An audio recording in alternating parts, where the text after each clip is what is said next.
जिस प्रकार से 15 महीने के शासनकाल के दौरान हमने कसराव विधानसभा क्षेत्र के लोगों को विभिन्न योजनाओं के माध्यम से हमने सौगात देने का काम किया, लेकिन दुर्भाग्य यह है कि आज जो वर्तमान में जो सरकार पिछले दरवाजे से बैठी हुई, जिसने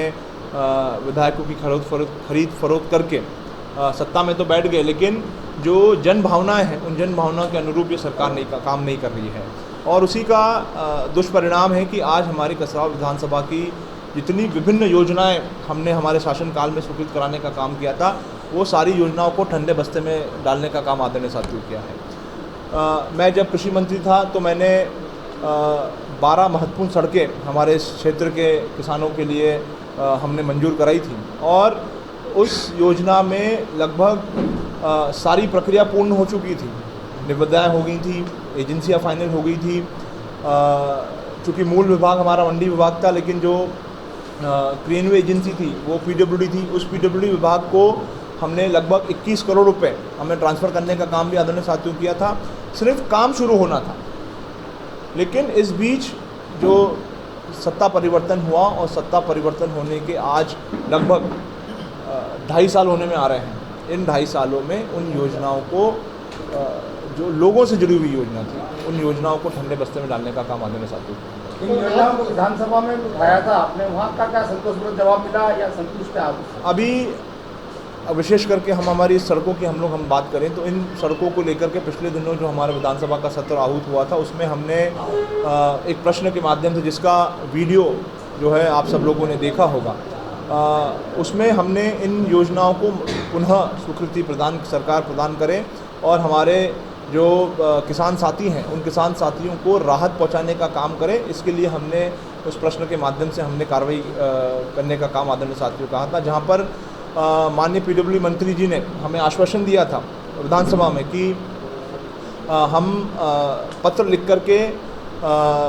जो मूल विभाग है, मंडी विभाग जो है, जो कृषि विभाग के अंतर्गत आता है,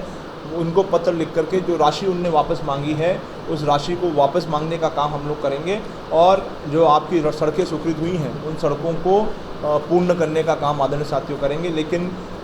इस तरह की कोई भी कार्रवाई जो है अभी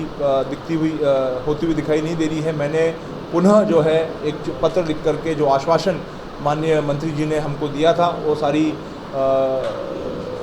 जानकारी हमने जो है एक पत्र के माध्यम से माननीय पीडब्ल्यू मंत्री जी को हमने भेजने का काम किया था। जो मार्ग है वो समस्या नासूर बन गई है,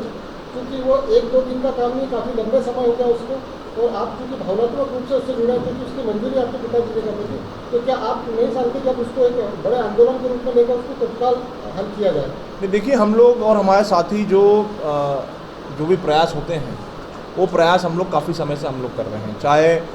शासन स्तर के ऊपर हो। हमने शासन को भी हमने कई बार पत्राचार के माध्यम से हमने उनको अवगत कराने का काम किया। हमने जिला प्रशासन को भी हम लोग पिछले दिनों एक प्रतिनिधिमंडल हमारा गया था, वहाँ भी हमने उनको अवगत कराने का, तहसील स्तर पर भी हमने माननीय एसडीएम महोदय को हमारे साथियों ने कई बार जाकर के आवेदन किया। पिछले दिनों हमारे क्षेत्र के कुछ साथियों ने वहाँ पर धरना प्रदर्शन भी वहाँ पर करा था। तो ये लगातार जो है हम लोग इस महत्वपूर्ण विषय को, इस महत्वपूर्ण सड़क को लेकर के, यहाँ तक कि एनटीपीसी को, क्योंकि एनटीपीसी जो है अगर देखा जाए तो मूल रूप से अगर कोई जिम्मेदार है तो वो एनटीपीसी है, क्योंकि एनटीपीसी के जो भारी वाहन हैं, जिनको हम सामान्य भाषा में कैप्सूल कहते हैं, वो भारी 70-80 टन के जो है वाहन जो है उस पर चल रहे हैं, और जिसके कारण जो है आज ये स्थिति हुई है। हमने पिछले दिनों एसडीएम साहब से अनुरोध करके वहाँ पर भारी वाहनों का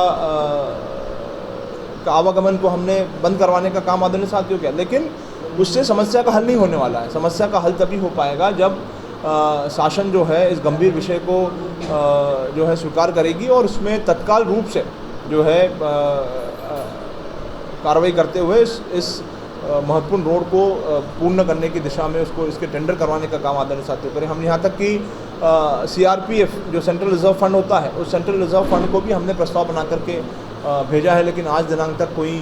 कार्रवाई होते हुए हमको दिखाई नहीं दे रही। निश्चित रूप से कसराव क्षेत्र की फसलें ज़्यादातर खराब होने लगी है, इसके बारे में हमने पिछले दिनों जब क्षेत्र के बहुत सारे साथियों के हमारे पास फ़ोन आने लगे, और हमने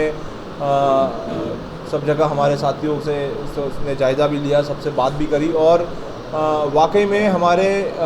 ये वर्षा के कारण जो है, वर्षा के कारण बहुत सारे हमारे क्षेत्र में हमारे किसान साथियों की फसलें ख़राब होने की जो है खबरें लगातार आ रही हैं। हमने जिला प्रशासन को और माननीय मुख्यमंत्री को भी हमने पत्र लिख करके भेजा है, कृषि मंत्री को भी पत्र लिखा है, राजस्व मंत्री को भी पत्र हमने लिखा है और हमने उनसे अनुरोध करा है कि तत्काल प्रभाव से जो है आप